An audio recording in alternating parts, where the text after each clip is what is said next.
கொண்டாட்டத்தை ஒட்டி சென்னையை சூழ்ந்த கடும் புகை மூட்டத்தால் மின்சார ரயில்கள் தாமதமாக இயக்கப்பட்டு வருகிறது. இதுகுறித்த கூடுதல் விவரங்களுடன் செய்தியாளர் பார்த்திபன் இணைக்கிறார். வணக்கம் பார்த்திபன், இது குறித்தான கூடுதல் விவரம். மாலத்தி, சென்னை நகர்களின் இந்த காற்று மாசு அதிகரிப்பு என்பது ஏற்பட்டிருக்கிறது.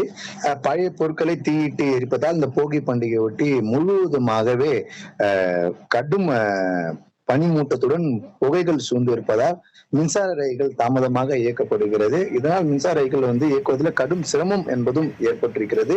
அதை நேரடி காட்சி தான் தற்போது நம்ம பார்த்து வருகிறோம். குறிப்பாக நம்ம பார்க்கக்கூடிய இந்த நேரடி காட்சிகளானது சென்னையில மின்சார ரயில்கள் தாமதமாக இயக்கப்படக்கூடிய நிலையில பயணிகள் கடும் சிரமத்துக்கு ஆளாகி இருக்கிறார்கள். முகப்பு விளக்கு எரிய விட்டவாறு தற்போது தாமதமாக மின்சார ரயில்கள் இயக்கப்படக்கூடிய இந்த காட்சியெல்லாம் நம்ம பார்க்க முடிகிறது. மாலத்தி, வழக்கத்தை விட தாமதமாக மின்சார ரயில்கள் இயக்கப்படுவதால் பயணிகள் கடும் சிரமத்துக்கு ஆளாகி இருக்கிறார்கள். குறிப்பாக சென்னை நகரில் பல்வேறு இடங்களில் சராசரி அளவை காட்டிலும் காற்றின் புகை மாசு என்பது அதிகரித்து இருக்கிறது.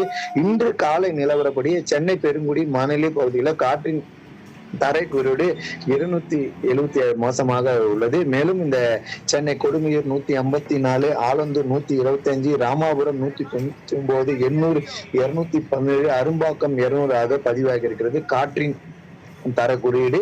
குறிப்பாக இதனால் எதிர் திசையில தண்டவாளங்கள் தெரியாத அளவிற்கு பயணிகள் கடும் சிரமத்துக்கு ஆளாகி இருக்கிறார்கள். குறிப்பாக ரயில்வே போலீசார் இது போன்ற சமயங்களில் கடும் புகைகள் சூழ்ந்து இருப்பதால் பயணிகள் ரயில் சேவைகளை பயன்படுத்தக்கூடிய பயணிகள் தண்டவாளத்தை கடந்து செல்வதோ அல்லது அதற்கு நேராக எதிர் திசையில் வரக்கூடிய மின்சார ரயில்கள் தெரியாத அளவுக்கு கூட செல்லக்கூடிய அவலநிலையை தடுக்க வேண்டும். அதனும் பொருட்பட்டம் சில பயணிகள் ஆபத்தை உணராமல் மின்சார ரயில்கள் வரக்கூடிய தண்டவாளத்தை கடக்கக்கூடிய காட்சிகள் நம்ம பார்க்க முடிகிறது. உடனடியாக ரயில்வே துறை போலீசார் இது போன்ற செயல்களில் ஈடுபடக்கூடியவர்களை தடுத்து நிறுத்த வேண்டும். ஏனென்றால் முகப்பு விலக்கு எரியவிட்டவாறு பலத்த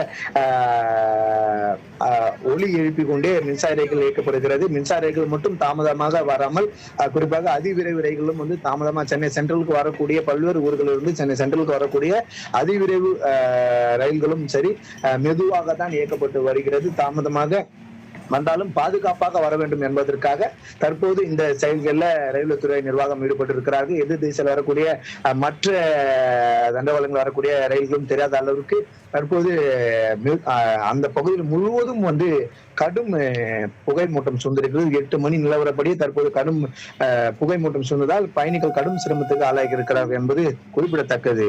மாலத்தி, பார்த்திபன், தங்களுடைய விரிவான நேரலை விவரங்களுக்கு நன்றி.